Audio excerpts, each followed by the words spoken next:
Assalamualaikum warahmatullahi wabarakatuh. Kami dari kelompok 3 dengan anggota saya, Aidilia Adana Rizky dengan NIM 22080561101.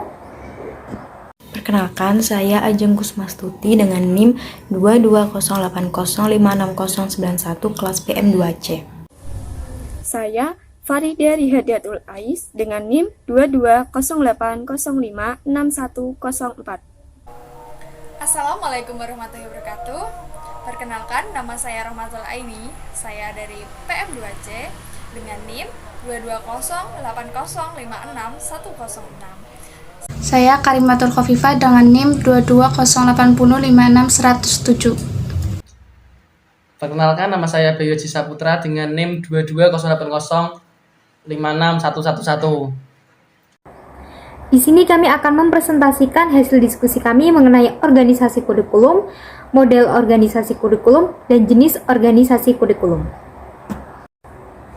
Baik, yang pertama ada pengertian organisasi kurikulum dan juga tujuan organisasi kurikulum yang akan dijelaskan oleh teman saya. Oke, pengertian organisasi kurikulum yaitu pola atau bentuk penyusunan bahan pembelajaran yang akan dipelajari dan disampaikan kepada peserta didik. Jadi, organisasi kurikulum yaitu penyusunan bahan pembelajaran yang akan diberikan kepada peserta didik untuk melakukan kegiatan mengajar dan belajar. Saya akan menerangkan tujuan dari organisasi kurikulum. Menurut kalian nih ya, kenapa sih pemerintah membuat organisasi kurikulum? Terus tujuan pemerintah membuat organisasi kurikulum itu apa? Terus alasan pemerintah membuat organisasi kurikulum itu juga apa? Terus apa yang ingin pemerintah capai dengan membuat organisasi kurikulum? Nah, lucu kan ya, kalau pemerintah membuat sesuatu tapi nggak ada tujuannya, itu kan nggak mungkin ya, pasti ada tujuannya. Nah, aku ada 3 hal yang menurut aku jadi tujuan pemerintah kenapa mereka membuat organisasi kurikulum. Nah, tujuannya apa aja? Mari kita lihat. Tujuan pertama, pemerintah membuat organisasi kurikulum. Nah, tujuan pemerintah membuat organisasi kurikulum itu untuk memudahkan peserta didik dalam memahami bahan ajar. Maksudnya apa sih, Kak? Maksudnya tuh gini. Bahan ajar yang kita dapat itu sebenarnya sudah dirancang oleh pihak organisasi kurikulum. Pihak organisasi kurikulum bertugas untuk merancang bahan ajar yang akan disampaikan guru kepada peserta didik. Nah, rancangan tersebut itu harus disesuaikan dengan umur, tingkatan, dan juga kemampuan peserta didik. Misal nih ya, peserta didik yang umurnya masih kecil, sekitar 8 tahun, dia berada di tingkatan SD, otomatis pelajaran yang ia dapat akan lebih mudah daripada peserta didik yang ada di tingkatan SMP. Nah, peserta didik yang ada di tingkatan SMP pasti pelajarannya akan lebih mudah daripada peserta didik yang ada di tingkatan SMA. Terus, pelajaran yang ada di tingkatan SMA akan lebih mudah daripada pelajaran yang ada di tingkatan kuliah. Nah, itu adalah salah satu bentuk penyesuaian yang disesuaikan oleh pihak organisasi kurikulum. Supaya apa? Supaya peserta didik itu dapat belajar sesuai dengan tingkatan mereka, sesuai dengan kemampuan mereka pada saat umur segitu, gitu maksudnya. Tujuan kedua, pemerintah membuat organisasi kurikulum. Tujuan pemerintah membuat organisasi kurikulum itu juga untuk memudahkan peserta didik dalam melakukan kegiatan belajar. Maksudnya apa sih, Kak? Maksudnya tuh gini. Sebenarnya kegiatan belajar peserta didik itu merupakan rancangan dari pihak organisasi kurikulum. Nah, dengan harapan dengan adanya kegiatan belajar yang sudah disusun itu dapat mengembangkan potensi peserta didik.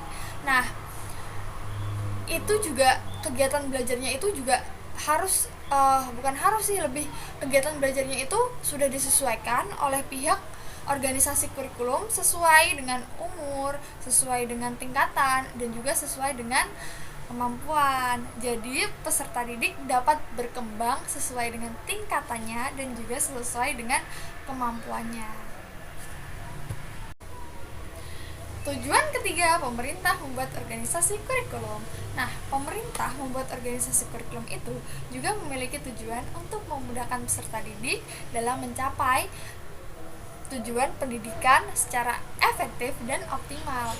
Maksudnya apa sih, Kak? Maksudnya tuh gini. Kan bahan ajar sudah disusun nih.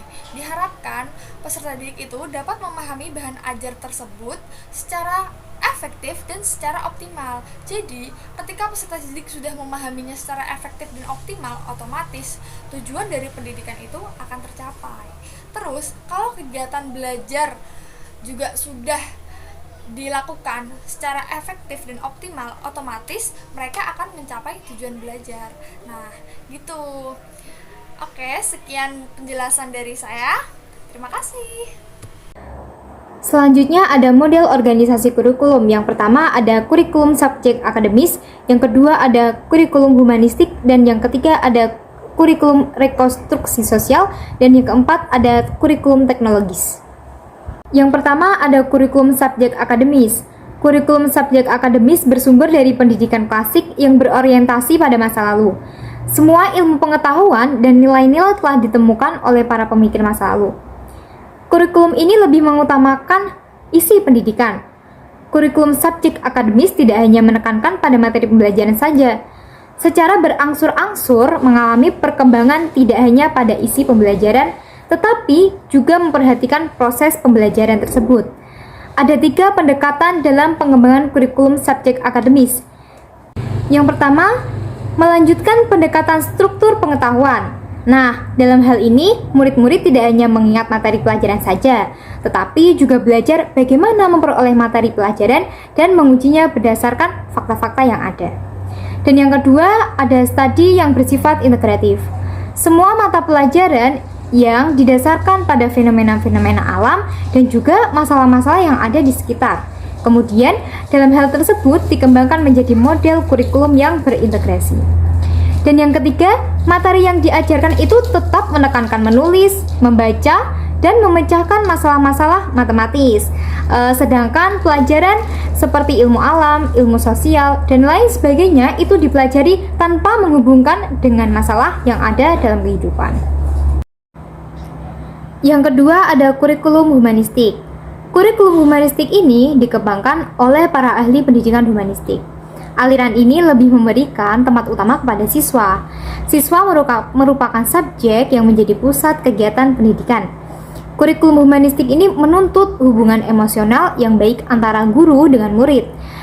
Guru harus mampu memberikan materi yang menarik dan juga mampu menciptakan situasi yang memperlancar proses pembelajaran agar anak berkembang menjadi manusia yang dapat mengembangkan potensinya, mandiri dan juga terbuka. Sesuai konsep yang dituntut, kurikulum humanistik menekankan integrasi, yaitu kesatuan perilaku bukan hanya dengan bersifat intelektual, tetapi juga emosional dan juga tindakan. Kurikulum rekonstruksi sosial memusatkan perhatian pada problema yang dihadapi masyarakat, bersumber pada aliran pendidikan interaksional, memandang bahwa belajar tidak hanya secara individu tetapi juga kegiatan belajar yang dilakukan secara bersama. Tujuan utama kurikulum ini adalah menghadapkan para siswa pada tantangan, masalah, hambatan-hambatan yang dihadapi pada masyarakat. Yang keempat adalah kurikulum teknologis, dikembangkan berdasarkan pemikiran teknologi pendidikan, berorientasi pada masa sekarang dan masa yang akan datang. Kurikulum ini berpegang pada beberapa dasar. Yang pertama, prosedur pengembangan kurikulum dinilai dan disempurnakan pada pengembangan kurikulum yang lain. Yang kedua, hasil pengembangan yang berbentuk model adalah yang bisa diuji coba ulang dan memberikan hasil yang sama.